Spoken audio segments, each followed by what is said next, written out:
এক ফোঁটা লেবুর রস যেমন অনেকটাখানি দুধকে ছানা করতে বেশি সময় লাগে না, তেমনি পিঠা পায়েসের ভিতর যদি 1 চিমটি লবণ না দেওয়া হয় তাহলে সেই পিঠা পায়েস কিন্তু স্বাদ হয় না, যতই আপনি তাতে মিষ্টি দিন। লবণটা দিলে একটা আলাদা স্বাদ আসে। Hello everyone, welcome back to my new blog. আমার নতুন ব্লগে আপনাদের স্বাগতম। আজকে আমি তৈরি করছি হচ্ছে চুষি পিঠা। তো এখানে আমি কড়াইতে নিয়ে নিয়েছি একটু জল, আর তার ভিতর দিয়েছি সামান্য একটু লবণ, আর জলটা গরম হয়ে আসলে তার ভিতর দিয়েছি শুকনা আতপ চালের গুঁড়া।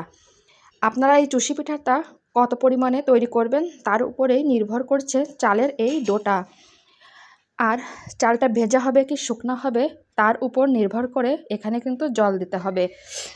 তো আমি এখানে রুটির ডোয়ের মতো ডো করে নিয়েছি, একদম শক্তও না একদম নরমও না। তারপর দেখুন এই যে চুষি পিঠাগুলো কেটে নিয়েছি, আর এখানে আমি একটি কড়াইতে দিয়েছি 1 কেজি পরিমাণ মতো গরুর দুধ, আর এই গরুর দুধটা ভালো করে উতাল দিয়ে নিয়েছি, আর তার ভিতর দিয়েছি 1 কৌটা কনডেন্স মিল্ক। এটা দেওয়ার কারণ হচ্ছে যাতে দুধের ঘনত্বটা গাঢ় হয়ে আসে, কারণ গ্যাসে যদি আমি এখানে 2 কেজি দুধ নিতাম তাহলে আমাকে জাল করতে করতে অনেকটা সময় লেগে যেত।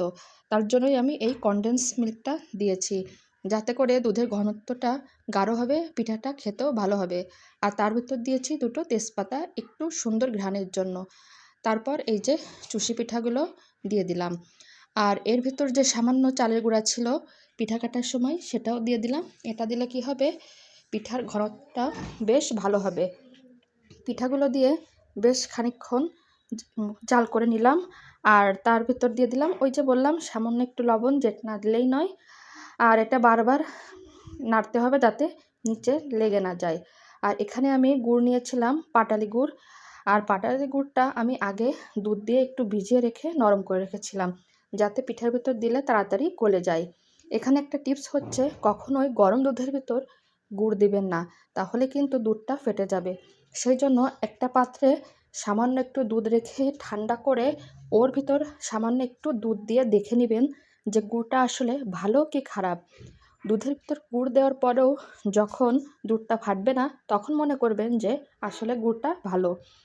তো এখানে আমি গুড়টা পরিমাণ মতো দিয়েছি, একটু কমই লেগেছে কারণ কনডেন্স মিল্ক দেওয়াতে এখানে মিষ্টিটা কম লেগেছে, কারণ কনডেন্স মিল্কটা একটু মিষ্টি হয়।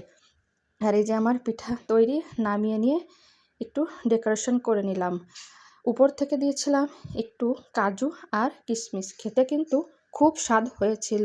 আমার ভিডিওটি ভালো লাগলে প্লিজ লাইক, কমেন্ট আর শেয়ার করতে ভুলবেন না। আর যদি আমার ভিডিওটি ইউটিউব থেকে দেখে থাকেন তাহলে অবশ্যই কমেন্ট আর সাবস্ক্রাইব করে দেবেন, আর বেল বাটনে ক্লিক করে দেবেন।